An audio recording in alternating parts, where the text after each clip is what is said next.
Do you have a side hustle, an extra gig, something that you're making some money with on your own? That's great. That's the entrepreneurial spirit. That's something that everybody should strive for. Whether you have a full time primary job or employment or not, you should always work on having something that makes you money from your own accord. However, you need to start thinking about your next chess move, your next step. If you have gone from primary job to having a side gig, maybe making that side gig your hustle, you can't stop there. If you stop there, you're going to run into trouble down the road. Big trouble. Financial trouble. Here's why. If you have a side hustle that you hustle every day and make money, unless you turn that into something that's more automated and efficient, you're always going to have to hustle. Right? If you work for an employer, you could take a vacation. You could take a week off.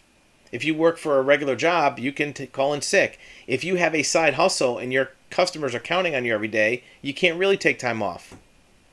So you have to find a way to automate and outsource some of that day-to-day labor and expand it. That's the way you can scale, because if you don't scale it, you run into what we call the dentist problem. And the dentist problem is what a lot of side hustlers are going to run into someday when you max out your time. A dentist is a high-profile and high-paying job, but you can't make it bigger than a certain amount because there's only so many hours in the day you can clean people's teeth. Right? If you're a dentist and you have an appointment every hour, maybe you can do 5 or 6 a day. You can't do 50 a day as a dentist unless you open up a dentist agency and you have multiple dentists. Well, now you're not a dentist anymore, you're running a business, and that's what we're talking about. So whatever your side hustle is, you're going to run out of hours in the day that you can do it. You can make very good money in the hours you have. But if you want to scale it and expand it, you have to find ways to get that process done without you lifting a finger, or at least without you slaving away for 8 hours a day. Maybe you have to check in and manage it for a couple hours here and there, but you want to be able to scale it. Otherwise, you're not going to be able to do 10 million, 5 million, 15 million, whatever. You're going to have to stop at a certain level. You're going to plateau, and you don't want to have limits on yourself. So start looking at options.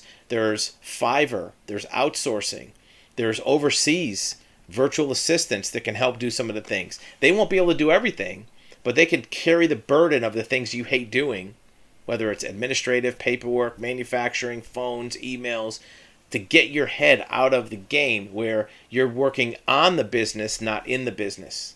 You don't become that dentist that just maxes out your time and gets burnt out and not be able to take a vacation. So a side hustle is great. Start planning your next move. You don't have to do it today. You don't have to do it tomorrow. But within the next year or two, start thinking about how you can extract yourself from the day-to-day to have a more fulfilling life and be able to enjoy some of the money you're making, so you're not just slaving away, grimly determined, and making money that you can never spend and enjoy.